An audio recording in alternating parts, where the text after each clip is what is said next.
함께 하는 말씀을 보겠습니다. 로마서 3장 1절에서 20절 말씀입니다. 신약 성경 241쪽에 있습니다.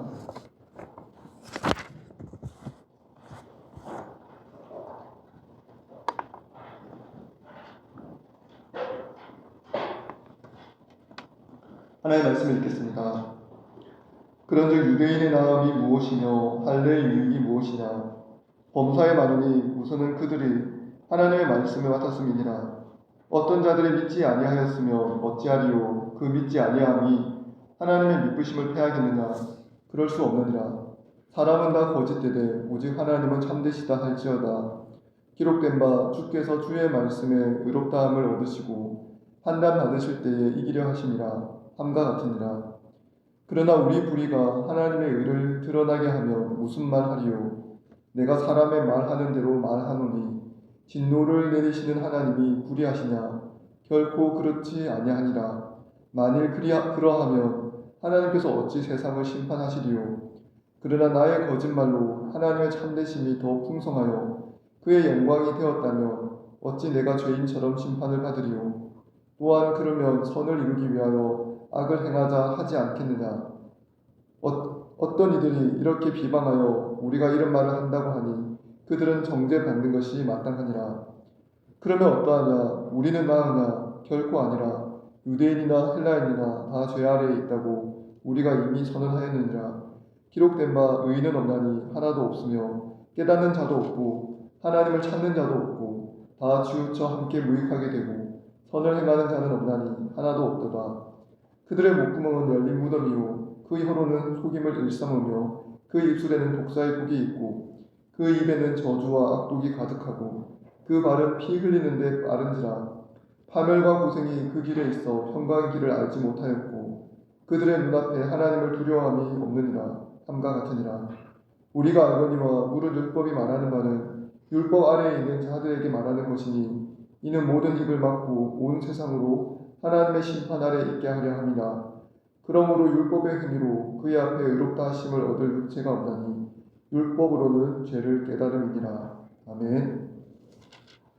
네, 저는 오늘 하나님을 찾는 자도 없고 라는 제목으로 하나님의 말씀을 나누도록 하겠습니다. 사람들이 이런 말을 많이 합니다. 세상이 갈수록 악화되고 있고 도덕적으로 더 타락하고 있다. 이런 말을 많이 합니다. 세상에는 도덕이 무너지고 있고 교실도 붕괴되고 있고 여러 가지 예절도 없어지고 있고 많은 사람들이 또 많은 뉴스 기사에서 나오는 모든 것들을 보면 그런 말들이 들어맞는 것 같습니다. 여러분은 어떻게 느끼십니까? 세상이 점점 악화되고 있다고 느끼십니까? 어떤 면에서는 세상이 점점 악화되고 있는 것이 맞습니다. 더 끔찍한 일도 많이 일어나고 있고 사람과 사람에 대해서 대하는 여러 면이 잘못된 것들이 많이 나타나고 있습니다. 근데 여러분께서 한번 요즘에는 넷플릭스가 잘 되어 있으니까 90년대나 80년대 영화, 그러니까 90년대나 80년대에 다른 시대 이야기를 하는 게 아니라 그 시대를 그러니까 그 시대의 이야기, 그 당대의 이야기를 찍은 영화들을 보면 그 시대 사람들이 하는 90년대, 80년대에서 사람들이 사람을 대하는 방식의 대화가 그대로 담겨져 있는 것을 많이 발견할 건데요. 저는 어떤 면에서는 세상이 많이 개선이 되었다고 생각합니다. 어떤 게 개선이 되었을까요? 80년대나 90년대 영화를 잘 보시면 남자가 여자를 어떻게 대하는지 한번 살펴볼 수 있습니다. 남자가 여자를 대하는 점에 있어서 80년대, 70년대, 90년대 그 이전에 비해서 말할 수 없을 만큼 향상되었습니다. 여러분이 잘 못 믿을 수도 있겠지만 90년대에는 고속버스에 재떨이가 다 있었습니다. 그리고 80년대까지는 다 비행기 안에서도 담배를 필 수 있었습니다. 그래서 제가 어렸을 때도 기억을 해보면 그 버스 안에서 담배를 피는 남자 어른들이 많았고 거기에 재떨이가 있었고 거기 그 버스 안에 어린 아이가 타고 있든지 없든지 상관하지 않고 사람들이 다 담배를 피웠습니다. 어딜 가나 담배 냄새가 있었고 담배 냄새가 가득한 그 풍경이 약간 90년대의 풍경이었던 것 같습니다. 사람과 사람을 대하는 방식, 사람을 존중한다는 면에 있어서 이전 시대보다 지금이 많이 개선된 점이 있습니다. 그러니까 이 시대를 놓고 우리의 시대가 점점 악화되고 있다라고 말을 하는 건 어떤 점에서는 정확한 표현은 아닌 것 같습니다. 남자가 여자를 대하는 방식, 남자가 여자를 바라보는 방식, 사람과 사람을 대하는 방식이 많은 부분에서 개선이 되었습니다. 그래서 여러분이 한번 80년대나 90년대 영화를 보면 저런 표현을 해도 괜찮은가라는 표현들이 괜찮다고 말하는 영화, 아주 훌륭한 작품이라고 일컬어지는 영화에서도 지금 기준에서 보면 받아들이기 어려운 표현들이 영화 곳곳에서 등장하는 것을 볼 수 있습니다. 제가 말하고자 하는 바는 시대가 많이 악화되었다고 하나 많은 부분에서 개선이 된 점도 있다는 거죠. 사람들은 이렇게 시대나 어떤 사람에 대해서 또는 온 인류에 대해서 단적인 평가를 내렸을 때 그것이 뭔가 일치하지 않으면 거부하려는 마음입니다. 제가 왜 이 말을 하게 되냐면 저는 시대가 점점 악화되고 있다는 말에 일정 부분은 동의하지 않는 마음이 있습니다. 많은 부분의 개선이 되었고 사람이 사람을 대하는 방식이나 남자가 여자를 대하는 방식이나 남녀의 관계에 있어서 많은 부분에서 많은 질적인 변화가 있었습니다. 왜 그런지 모르겠지만 90년대와 2000년대 이후는 무엇 때문에 그런지 모르나 획기적인 변화들이 많이 나타났습니다. 그래서 90년대 이전 분위기와 2000년대 이후의 분위기가 많이 다릅니다. 물론 여러분은 2000년 이후에 태어난 사람들이 많기 때문에 그 시대를 전혀 가보지 않은, 그리고 그때 태어났다 할지라도 전혀 기억이 안 남아있기 때문에 무슨 말을 하는지 잘 모르겠지만 많은 변화가 있었던 거죠. 물론 이건 저도 마찬가지입니다. 저보다 훨씬 나이가 있으신 분들이 50년대와 60년대가 다르고 60년대와 70년대가 이런 얘기를 할 수 있습니다. 성경은 오늘 우리가 읽은 로마서에는 시대에 대한 이야기가 아니라 사람에 대한 선언을 합니다. 이 선언을 들으면 많은 사람들이 거부하고 싶어 합니다. 그리고 많은 기독교인들 중에서도 이 선언을 받아들이지 않는 사람들이 있습니다. 어떤 선언일까요? 여기에 나오는 3장 9절의 말씀입니다. 그러면 어떠하냐? 우리는 나으냐? 결코 아니라 유대인이나 헬라인이나 다 죄 아래 있다고 이미 선언하였느니라. 10절에 기록된 바 의인은 없으니 하나도 없고 11절 깨닫는 자도 없고 하나님을 찾는 자도 없고 이 뒤에 나오는 모든 부분들이 의인은 없느니 하나도 없다. 모두 다 죄 아래 있다. 이 말을 사람들이 쉽게 받아들일 수 없는 거죠. 그러니까 나에 대한 평가에 있어서 우리가 조금만이라도 나에 대한 평가가 부당하면 우리는 그것을 거부하고 싶어집니다. 많은 사람들이 이 성경의 말씀을, 우리 바울이 말하는 이 말씀을 왜 못 받아들이냐면 이 말씀과 같지 않다는 것을 경험적으로 느끼고 있기 때문입니다. 세상에는 나보다 더 나쁜 사람들이 반드시 존재합니다. 나도 완벽하게 도덕적으로 옳은 사람은 아니지만 나보다 더 끔찍한 죄를 저지른 사람이 세상에 있죠. 그러니까 반드시 죄보다는 내가 낫다 해서 죄를 담당하는 사람들이 세상에는 많이 있습니다. 우리 중에도 있지 않습니까? 서로를 바라보면서 내가 죄보다는 낫다. 그렇게 서로를 비교하죠. 그러니까 내가 완벽하게 탁월하게 옳거나 의롭다 않다 할지라도 죄보다는 내가 낫다. 또는 우리 교회 안에서 찾지 않고 밖에 있는 흉악범들을 생각해보면 나는 저 사람보다는 비난받을 만한 행동을 하지 않았다라고 생각하고 살아갑니다. 실제로 우리가 여기에 있는 여러분들이 그렇게 나쁜 행동을 많이 하지는 않았을 것입니다. 그러므로 성경이 선언하는 바 의인은 없으니 하나도 없고 깨닫는 자도 없고 하나님을 찾는 자도 없고 다 치우쳐 함께 무익하게 되고 선을 행하는 자도 없나니 하나도 없다라는 말을 쉽게 받아들이기 어려운 것입니다. 우리 마음속에는 이런 생각이 들죠. 나는 선을 행한 적이 있고 여러 가지 부분에서 하나님을 찾은 적도 있고 또 의롭다고 말할 만한 여러 가지 행동을 했기 때문에 이런 평가를 받는 것은 부당하다고 생각합니다. 그런데 사도 바울은 과감하게 이야기합니다. 우리는 모두 죄 아래 있고 우리는 다 여기 있는 사람 그 어느 누구도 의인이 없다라고 이야기합니다. 네, 이 부분을 설명하기 위해서 팀 켈러라는 목사님이 이런 설명을 합니다. 우리가 죄인이라는 것을 잘 못 받아들일 때가 있죠. 우리가 의인이 아니라는 사실을 잘 못 받아들일 수가 있는데 이렇게 한번 생각해 보십시오. 미국 캘리포니아 해변에서 오로지 자기가 헤엄쳐서 사람의 힘만 의지해서 여기 있는 우리나라까지 헤엄쳐서 온다고 생각해 보십시오. 세 사람이 도전을 했습니다. 어떤 도움도 받지 않고 어떤 사람의 도움도 받지 않고 배를 타지도 않고 잠도 자지 않고 그냥 오직 스스로 헤엄쳐서 태평양을 건너서 미국 캘리포니아 해변에서부터 우리나라까지 건너온다고 생각하면 그 세 사람 중에 반드시 수영을 가장 잘하는 사람도 있을 것이고 수영을 잘 못하는 사람도 있을 것입니다. 분명히 차이가 있겠죠. 정도의 차이가 반드시 발생합니다. 그런데 우리가 아는 사실이 있습니다. 이 세 사람 중 그 누구도 헤엄을 쳐서 자기 힘으로 태평양을 건널 수 있는 사람은 아무도 없습니다. 하루가 되었건 이틀이 되었건 한 달이 되었건 어느 시간이 지나면 그들은 모두 물에 빠져 죽게 되는 거죠. 그러니까 개별적인 능력으로 보면 수영의 능력으로 보면 반드시 차이가 발생합니다. 어떤 사람은 좀 멀리 갈 것이고 어떤 사람은 더 오래 생존할 것이지만 그 세 사람 모두 태평양 한가운데서 빠져 죽는다는 사실은 동일합니다.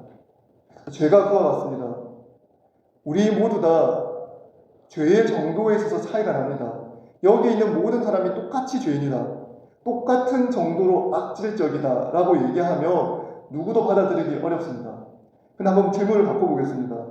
여기 있는 사람 중 그 누구도 완벽한 의를 가지고 있고 나는 한 번도 단 조금도 단 하나의 죄도 짓지 않은 채로 완벽하게 의로운 문제로 내가 서 있다, 내가 살아가고 있다 라고 말할 수 있는 사람이 있습니까? 나는 단 한 번도 하나님을 경외하지 않은 적이 없고 하나님을 사랑하는 마음에서 벗어난 적이 없고 하나님을 순종하는 그 삶에서 하나님께 순종하는 그 모든 일들에 대해서 전적인 순종을 항상 언제나 했다고 말을 할 수 있는 사람이 단 한 사람이라도 여기 있습니까? 없습니다. 그러니까 우리는 모두 다 죄의 영향력 아래에 있는 것이죠. 죄의 영향력 아래에 있다는 사실을 우리는 부정할 수 없습니다. 그러므로 정도의 차이는 있으나 그 정도의 차이가 우리를 구원하지 못한다는 것은 분명합니다. 그래서 이야기합니다. 3장 1절에 보면 그런즉 유대인이 나음이 무엇이며 할례의 유익이 무엇이냐라고 사도 바울이 이야기합니다. 왜 이 질문을 얘기하냐면 우리가 지난주에 이영호 목사님께 말씀을 들었던 로마서 2장 말씀을 보면 사도 바울이 이런 얘기를 합니다. 표면적 유대인이 유대인이 아니고 겉으로 유대인이라고 해서 유대인의 혈통을 타고 태어났다고 해서 그 사람이 유대인인 것이 아니라 마음으로 믿어야 유대인이 된다라고 얘기를 했던 거죠. 그러면 유대인이나 유대인이 아닌 것이나 아무런 차이가 없다면 유대인이 유익이 무엇인지 질문이 생기는 거죠.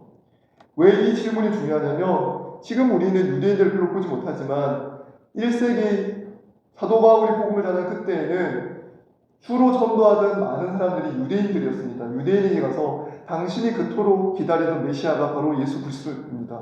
당신이 그토록 기다려오던 메시아가 바로 예수님입니다. 이 사실을 전해야 했거든요. 이 사실을 전하면 가장 격렬하게 거부하는 사람도 유대인이지만 그들이 그토록 기다려왔던 메시아가 예수님인 것을 받아들이면 곧바로 예수님을 구주로 믿을 수 있는 사람도 유대인이었습니다. 왜냐하면 그들은 하나님의 말씀을 붙잡고 있었고 하나님의 말씀을 따라 메시아를 기다리고 있었기 때문입니다. 3장 2절에 보면 유대인의 유익이 있죠. 어떤 유익이 있습니까? 범사에 많으니 우선은 그들이 하나님의 말씀을 맡았다라고 되어 있습니다. 말씀을 들은 것이죠. 말씀을 들어서 무엇이 죄이고 무엇이 죄가 아닌지를 알고 있었습니다. 이런 행동을 하면 죄이고 이런 행동을 하지 않으면 죄이고 하나님을 믿는 사람들이 어떻게 살아야 되는지 그들이 알고 있었습니다. 그럼에도 그 말씀을 믿지 않고 하나님께 불순종하는 삶을 그들이 살았습니다.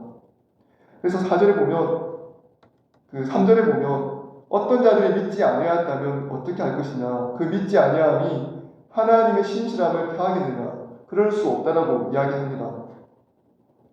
하나님의 말씀이 전해졌지만 하나님의 말씀은 신실하지만 그 말씀을 믿은 사람이 있고 믿지 않는 사람들이 있었습니다. 그러면 그것이 하나님 편에서 잘못된 일이냐? 그렇지 않습니다. 하나님의 말씀은 신실한데도 그 말씀을 신실하신 하나님의 말씀을 믿지 않는 사람들에게 문제가 있었던 것이죠. 3장 9절은 다시 우리에게 이야기합니다. 그러면 어떠하냐? 우리는 나으냐? 결코 아니라 유대인이나 헬라인이나 다 죄 아래 있다고 우리가 이미 선언하였다라고 이야기합니다.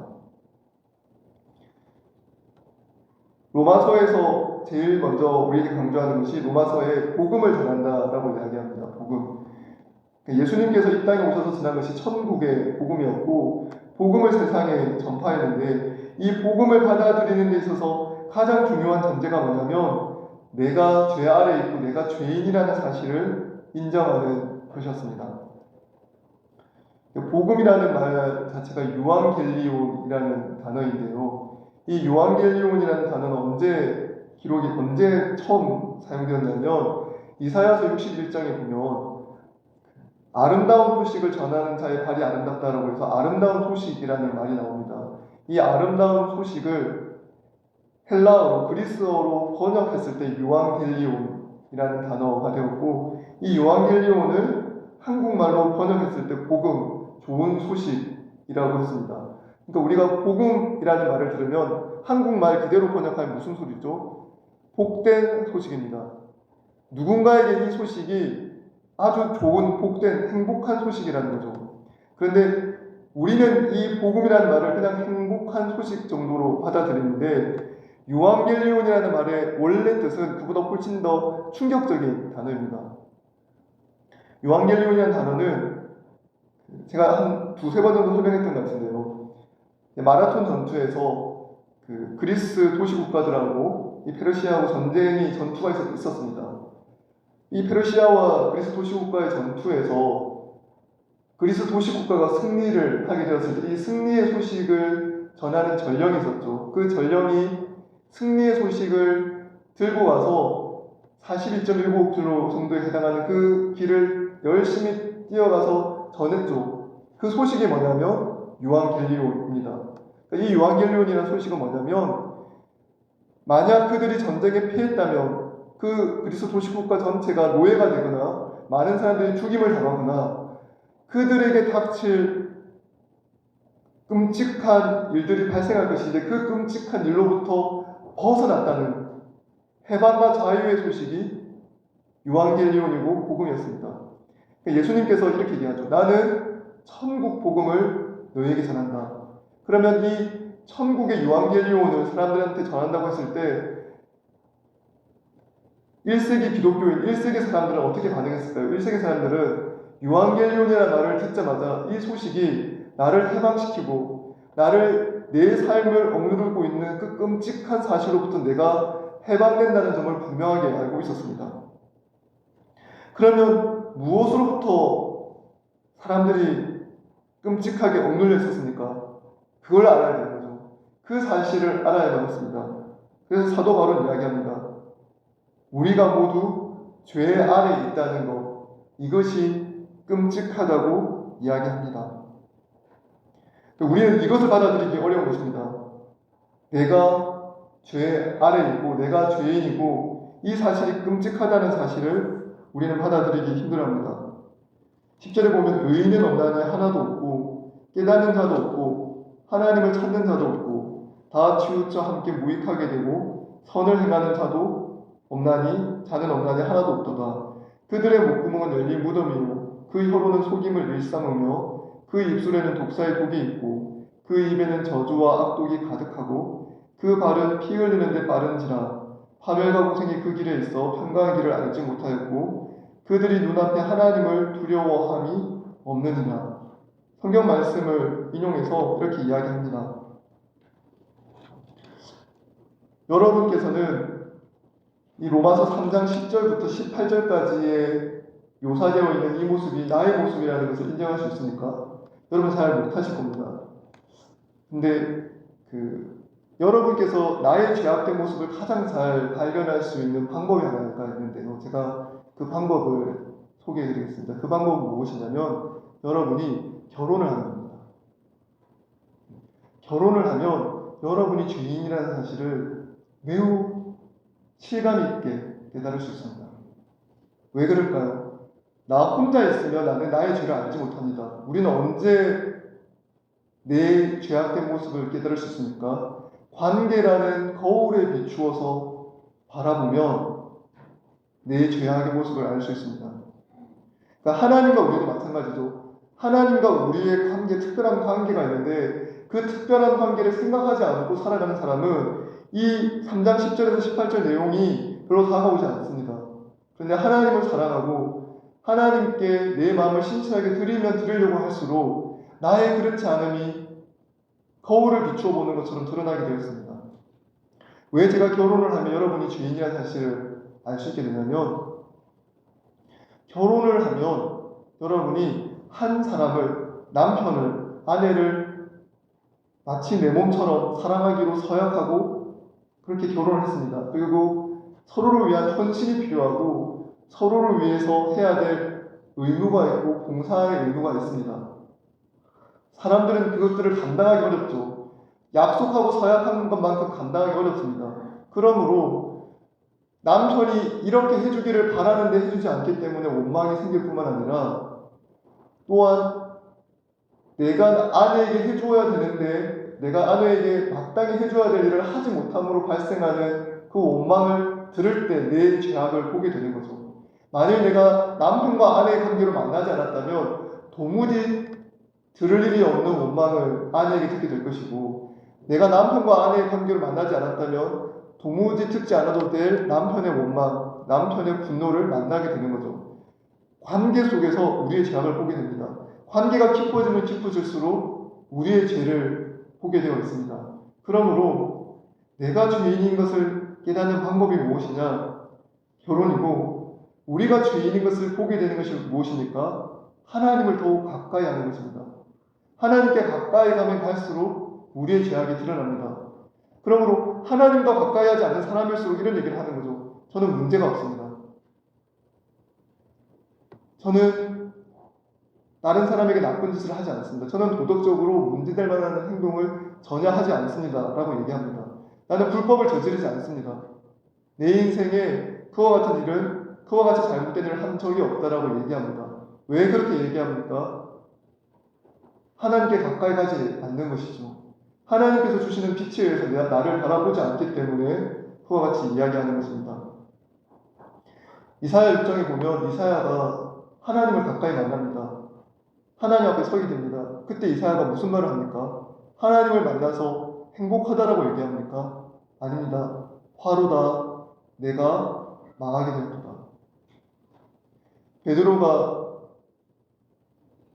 예수님을 처음 만났습니다. 깊은 데로 가서 그물을 던지라는 말씀을 듣고 그물을 던져서 많은 고기를 얻게 되었습니다. 그물이 찢어질 만큼 고기를 많이 잡게 되었는데 바로 그때 베드로가 예수님께 가서 뭐라고 얘기합니까? 주여 나를 떠나소서 나는 죄인입니다. 라고 고백하죠. 왜 이런 일이 발생합니까? 예수님의 빛 앞에 나를 비추어 보았을 때 내가 하나님 앞에 가까이 가면 갈수록 내가 하나님 앞에 가까이 갔을 때 바로 그때 나의 죄악된 모습이 나타납니다. 남편과 아내 사이에 죄악된 모습이 언제 드러나냐? 만일 서로 남편과 아내가 서로에 대한 기대치가 전혀 없다라고 생각해 보십시오. 서로가 기대하는 바도 없습니다. 소망하는 바도 없습니다. 서로가 무관심합니다. 그러면 서로가 싸울 일도 없게 됩니다. 기대도 없고 소망도 없고 관심도 없기에 상처받을 일도 없습니다. 그것이 정상적인 하나님께서 기뻐하시는 온전한 부부의 관계일까요? 그렇지 않습니다.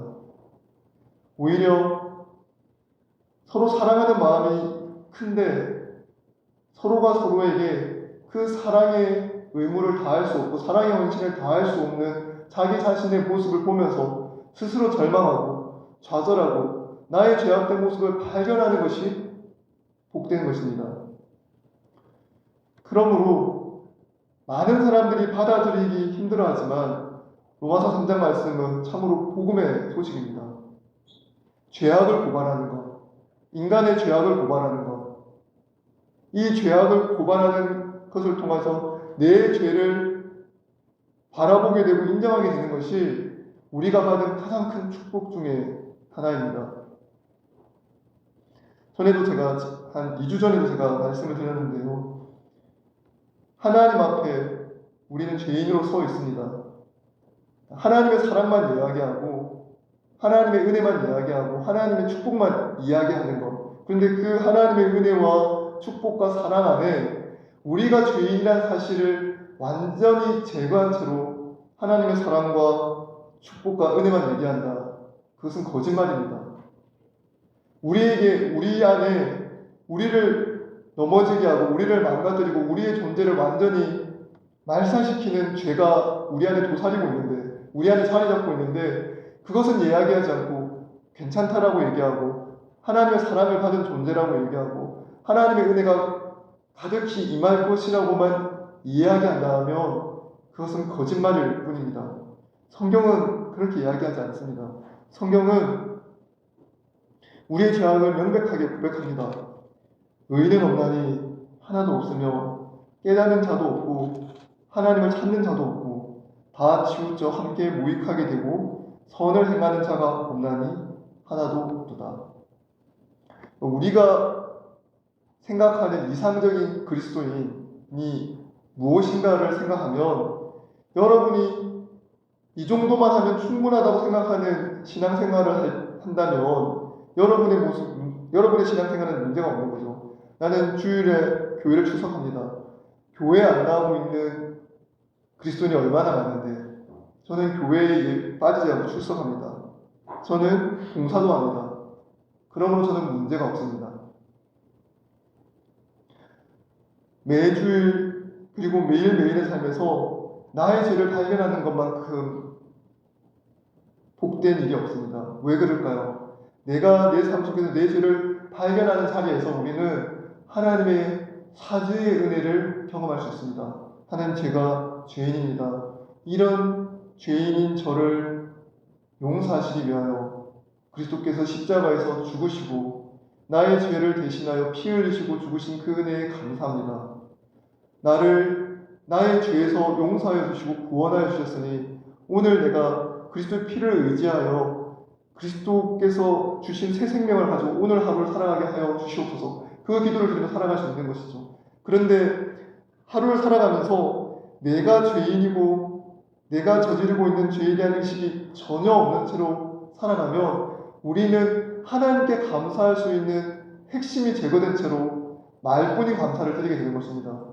내가 죄인인데 사죄받은 감사, 하나님께서 나에게 사죄의 은혜를 베풀어 주셨다는 것에 대한 감사가 제거된 채로 하나님께 감사를 돌리고 하나님을 사랑한다 말하고 하나님을 찬양한다면 그 찬송에는, 그 고백에는 어떤 진실이 있을 수 있겠습니까? 조금의 진실도 포함되어 있지 않은 것이죠. 19절 보십시오. 우리가 알거니와 무릇 율법이 말하는 바는 율법 아래에 있는 자들에게 말하는 것이 이는 모든 입을 막고 온 세상으로 하나님의 심판 아래 있게 하려 함이라. 그러므로 율법의 행위로 그의 앞에 의롭다 하심을 얻을 육체가 없나니 율법으로는 죄를 깨달음이니라. 이제는 율법 외에 그 다음에 하겠습니다. 그러므로 율법의 행위로 그 앞에 의롭다 하심을 얻을 육체가 없나니 율법으로 죄를 깨닫게 하는 거죠. 이 세상 가운데 죄가 있습니다. 그 죄가 있다는 것은 우리의 모습 가운데 온전한 의가 없다는 것이죠. 우리가 온전한 의가 없다는 것은 쉽게 발견할 수 있습니다. 어떻게 발견할 수 있을까요? 여러분 마음속에 누군가를 미워하는 마음이 생깁니다. 또 누군가와 비교해서 조금 더 나은 존재가 되고 싶은 마음이 여러분 안에 있습니다. 그러니까 나와 비교해서 쟤보다 내가 낫다라고 할 때 그 죄의 역할을 감당해 줄 사람들 여러분에게 필요한 거죠. 그러니까 누군가를 끊임없이 비교하고 그 사람과 비교함으로 내가 나아지려고 하는 마음이 있습니다. 성경은 그것을 죄라고 이야기합니다. 왜 이것이 죄일까요? 누군가를 미워하고 싫어한다면 그 마음이 극단적으로 커져가면 가장 끝에는 어디까지 가냐면 그 존재가 없어지기를, 그 존재가 이 땅에서 완전히 없어지기를 원하게 됩니다.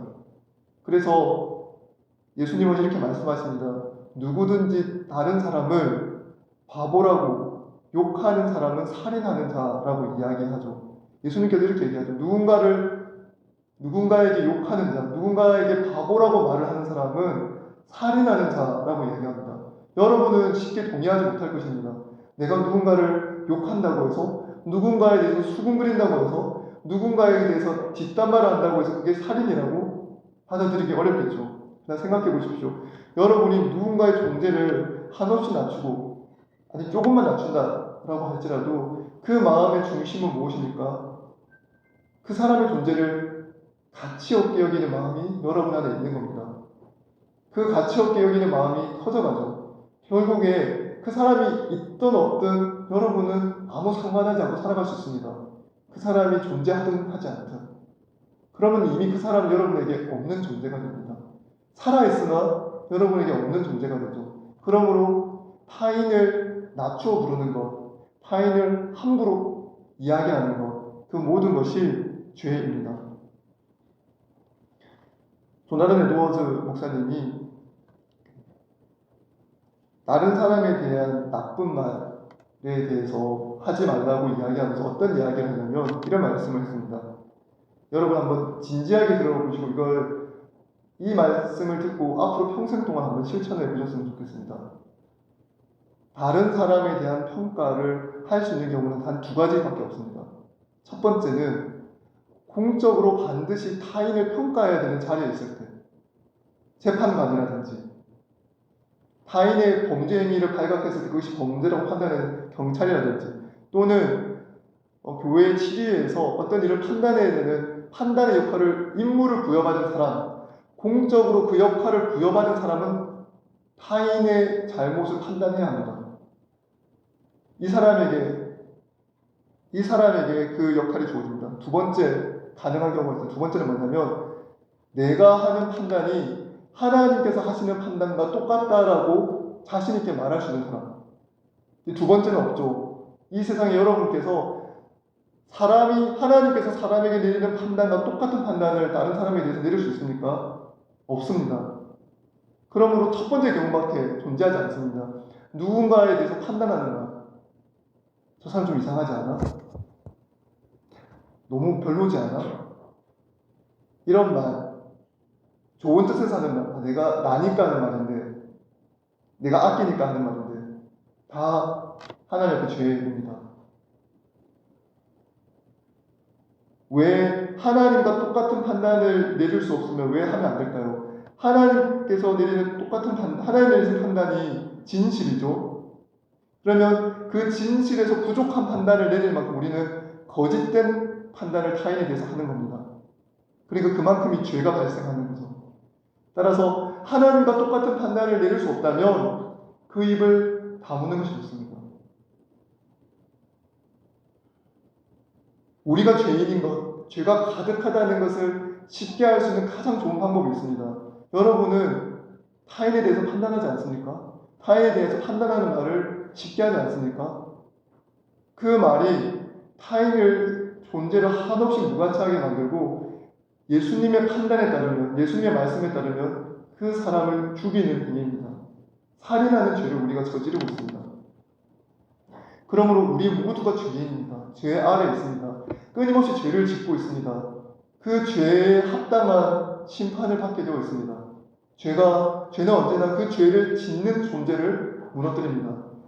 하나님의 심판이 내리지 않아도, 하나님께서 일부러 우리에게 벌을 내리려고 하지 않아도 죄는 죄를 짓는 존재를 무너뜨립니다. 여러분이 누군가를 미워하는 마음을 가지고 있다.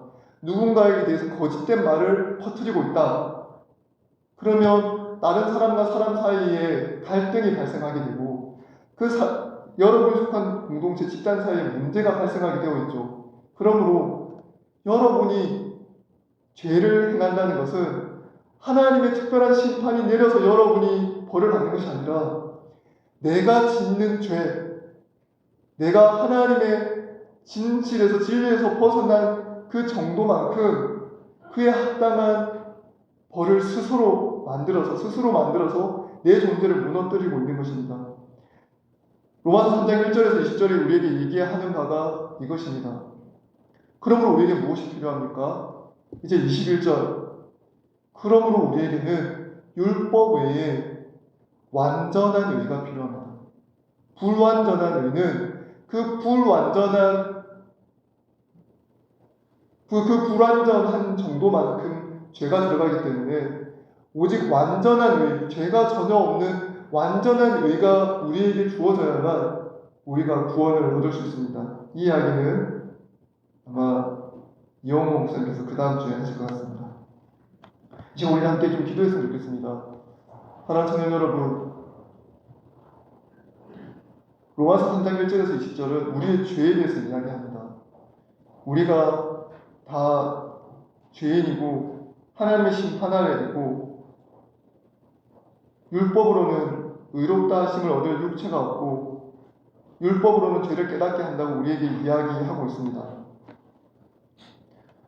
죄에 대해서 깨닫는 것, 죄에 대한 하나님의 판단을 받아들이고 인정하는 것, 그 삶의 복이 있습니다. 그 삶 가운데 하나님의 놀라우신 은혜가 있습니다. 이 시간 함께 같이 기도하시겠습니다. 무엇을 위해서 기도하냐면 제가 죄인인 것을 인정하게 해 주십시오. 하나님, 나에게 나의 죄를 깨닫는 은혜, 나의 죄를 인정하고 고백하는 은혜를 부어 주십시오. 이 시간 함께 기도하시겠습니다.